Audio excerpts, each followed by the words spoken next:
Big Burn.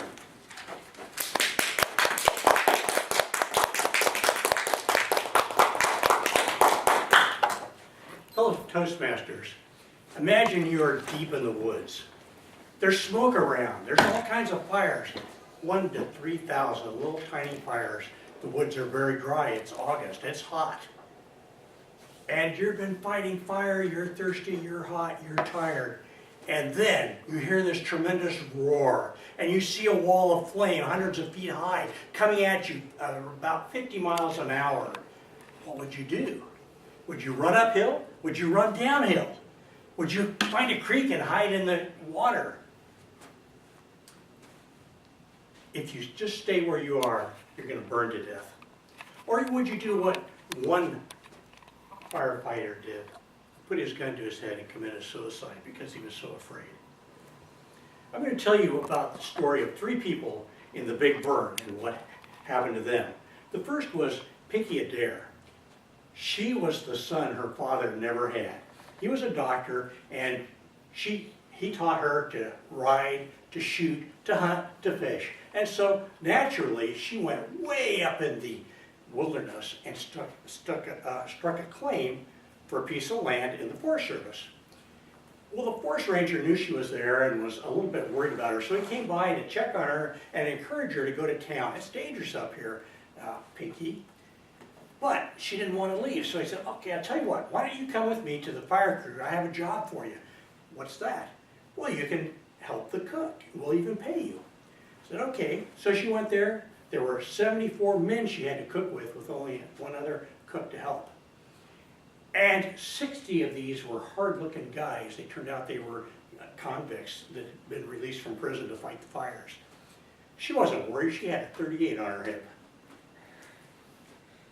Well, they ran out of everything except potatoes. And they were cooking potatoes and eating potatoes 3 times a day. Everyone was getting sick of potatoes. But before they ran out of potatoes, the huge wall of fire came. And they ran to the creek. They wetted the blankets down, covered their face up so that their faces wouldn't burn while they had their breathing air. And the only problem was, as the fire came there, it burned these huge pine trees, and they crashed over, and some of them fell in the creek. If a pine tree fell on you, you were a goner because it was huge. Pinky said, I'm not going to stay in this creek and die. And she jumps up with a wet blanket and takes off running through the burning trees. Well, the men thought they'd never see her alive again.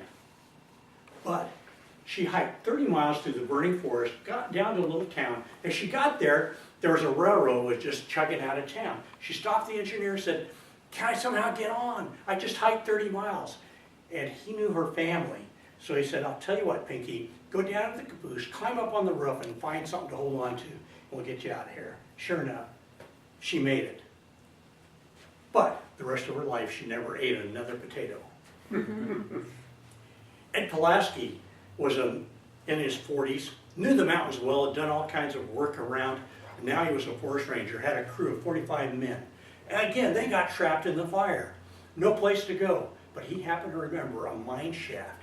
So he got the men into the mine shaft. He was at the entrance, and they laid down in the terrible air and the terrible heat.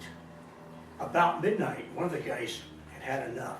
And he said he's going to run out and try to make it. Ed pulls out his pistol, said, anybody that tries to leave this mine, I'm going to shoot him right here and now. So they all stayed there. Next morning,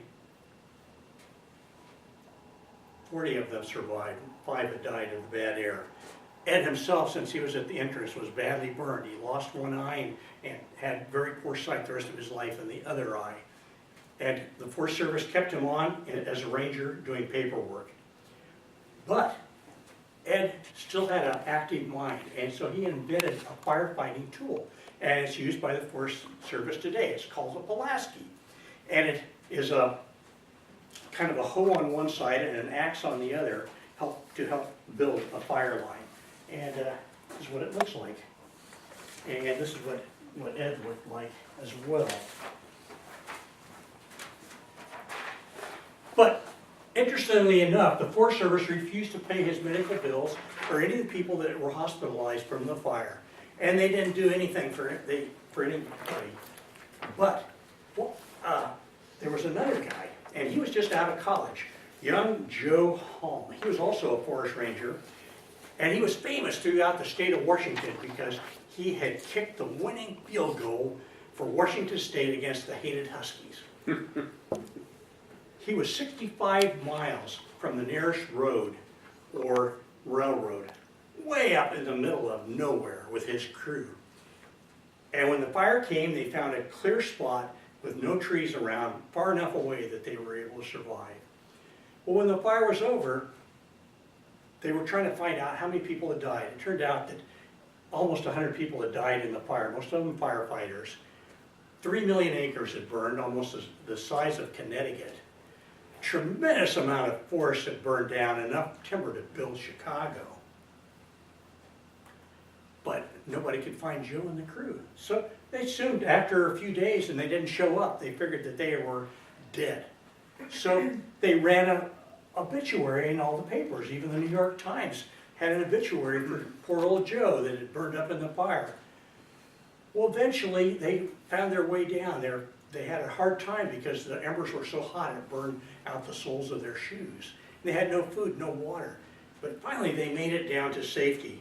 And the rest of his life, Ed remained a forest ranger, and he had a big laugh about the fact that he could already read his obituary. So what were the consequences of this huge fire, besides destroying the forest up there in Idaho and Montana and Washington? Well, it had tremendous political consequences. 5 years earlier, in 1905, Roosevelt had started the Forest Service, but Congress didn't really like the idea. In fact, these robber barons wanted an unregulated forest so that they could despoil it of all the trees and mine, whatever they wanted to do, free. Money there just to be picked up out of the forest. But the public switched around. They wanted to support these brave forest rangers, and so money was appropriated. It saved the Forest Service, and so now we still have the Forest Service and that huge fire to thank that we do have a Forest Service. We still have fires to contend with, and we still have the problems of how much cutting of logs we're going to do in the Forest Service. But we still have the Forest Service and the forest as a place of recreation and renewal, and it belongs to every one of us.